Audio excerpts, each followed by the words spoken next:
Si Kristo sa Pasko ko, siya ang dakilang regalo.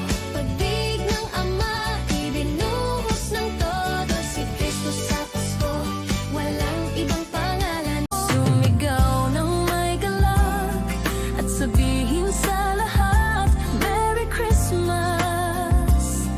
Dahil sa pagdating ni Kristo. Okay, saya ng Pasko kapag si Kristo